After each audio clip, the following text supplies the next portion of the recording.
Allah informs us in the Quran that He tests and tries His servants. He says, "And surely we shall try you till we test those who strive hard for the cause of Allah, and the patient, and we shall test you in facts," meaning whether you are a truthful person or you are not truthful person. The servants of God are tested in many ways, and in this it tells us some of the ways that God tests us. So Allah made it taste extreme hunger, famine, and fear. It's talking about the loss of wealth.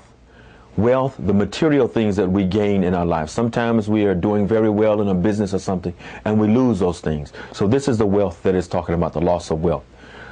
Lives, it means the loss of our friends and our loved ones from death. And fruits, gardens, farms, and the produce that we have. Sometimes countries go through long times of drought and famine, and that's what this is discussing. But at the end of all of this, God gives us something that we can hold on to. He says, "But give glad tidings to the patient." After these hardships, He says, give glad tidings to the patient.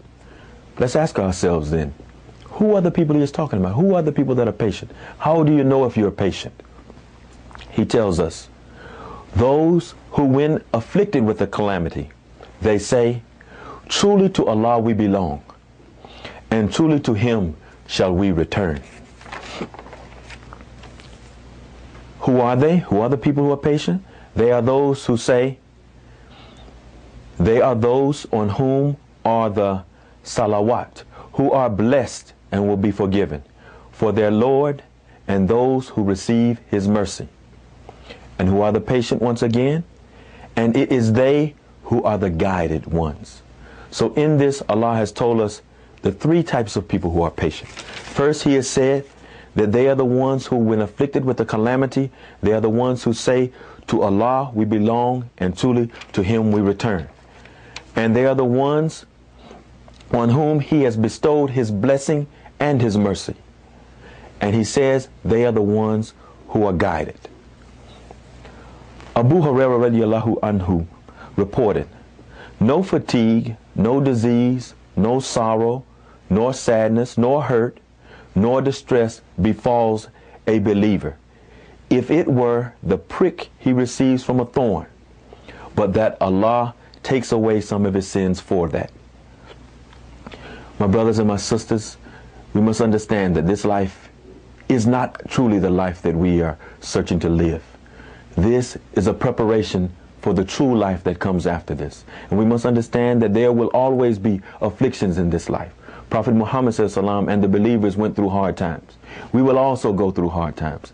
But Allah has told us and promised us in the Quran that if we go through these things, and we go through these things with patience and faith, then nothing can hurt us, nothing can bother us, that we will not be forgiven for, or that Allah would not reward us for.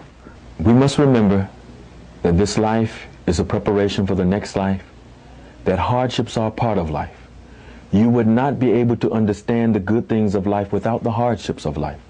The hardships of life make the good things that come to us from Allah subhanahu wa ta'ala better. Just like the good things make us appreciate the bad times, the bad times make us appreciate the good times that Allah has given us. If Allah wants to do good to somebody, He afflicts them with trials. Because when you go through these trials and you're patient and you persevere, you're raised up in the sight of Allah and you're rewarded for those things that you have gone through. So when you're going through hard times in your life, please remember Allah subhanahu wa ta'ala with patience and perseverance. And remember that whatever you go through, whatever hardships you go through now in this life, it will be a removal of those ills for you on the day of judgment, inshallah. Thank you for listening to us today. Hopefully we'll be able to come back with the other side of that patience and prayer on our next meeting. We'll talk about how prayer is that thing that helps you through and helps you become patient and deal with the patience. Our Prophet Muhammad ﷺ, when he would set the battle, the lines for battle, he would do all of the things to prepare the soldiers ready for jihad in the way of Allah subhanahu wa ta'ala, and then what would he do? He would go and he would pray to Allah, because we can only do what we can do in this life. The rest of it we must leave to Allah subhanahu wa ta'ala with our patience and our prayer. Thank you. Assalamu alaikum.